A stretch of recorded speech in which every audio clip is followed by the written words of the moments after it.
బిహార్లో assembly ఎన్నికల heat పెరిగింది. ఓటర్లను ఆకర్షించడమే లక్ష్యంగా అన్ని పార్టీలు ప్రచారం చేస్తున్నాయి. సీఎం నితీష్ నేతృత్వంలో రికార్డు స్థాయిలో సీట్లు గెలుస్తామన్నారు ప్రధాని మోదీ.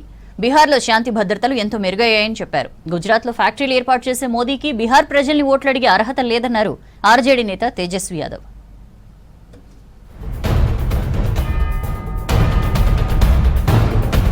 బీహార్ అసెంబ్లీ ఎన్నికలను అధికార విపక్ష పార్టీలు ప్రతిష్టాత్మకంగా తీసుకున్నాయి.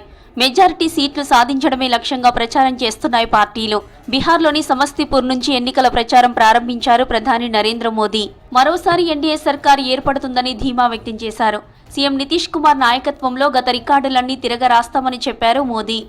इस बार बिहार में भी नीतीश बाबू के नेतृत्व में एनडीए जीत के अपने पुराने सारे रिकॉर्ड तोड़ने वाला है.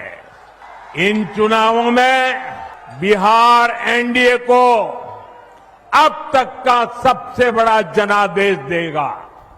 ఆర్జేడీ కాంగ్రెస్ పేర్లు చెబితేనే ఇన్వెస్టర్లు పారిపోతున్నారన్నారు ప్రధాని మోదీ. బీహార్లో గత 35 ఏళ్లుగా ఆర్జేడీ ఏజెంట్గా కాంగ్రెస్ మారిందని విమర్శించారు. ఇండియా కూటమిలోని మిగిలిన పార్టీలను కాంగ్రెస్ తప్పుదారి పట్టిస్తోందన్నారు.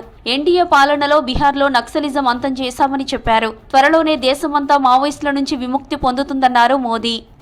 ये लोग कैमरे पर आकर कुछ भी बोले, लेकिन पीठ पीछे एक दूसरे की खाल खींच रहे हैं. जब स्वार्थ हावी होता है, लूट खसूट ही लक्ष्य होता है, तो वही होता है जो आरजेडी कांग्रेस वाले कर रहे हैं. ఎన్డీఏ పాలనలో బీహార్లో శాంతి భద్రతలు మెరుగయ్యాయని చెప్పారు కేంద్ర మంత్రి అమిత్ షా. గత ప్రభుత్వాలు చేయలేని పనులను సీఎం నితీష్ సర్కార్ చేసి చూపిస్తుందని తెలిపారు. సివాన్లో ఎన్నికల ప్రచారంలో పాల్గొన్న షా మహాగఠబంధన్లో నేరస్తులకు ఎమ్మెల్యే టికెట్లు ఇస్తున్నారని విమర్శించారు. इसी शहाबुद्दीन के बेटे को रघुनाथपुर से फिर से एक बार लालू ने खुद टिकट देने का काम किया है.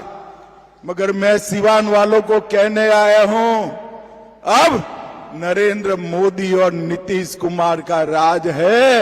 100 शहाबुद्दीन आ जाए, किसी का बाल बांका नहीं हो सकता. బీహార్ ఆర్థిక వెనుకబాటుకు గత ఆర్జేడీ ప్రభుత్వాలే కారణమన్నారు ఆ రాష్ట్ర CM JDU chief Nitish Kumar. Lalu family పాలనలో రాష్ట్రానికి తీవ్రంగా నష్టం జరిగిందని చెప్పారు. సమస్తీపూర్లో ప్రధాని మోదీతో కలిసి బహిరంగ సభలో పాల్గొన్నారు.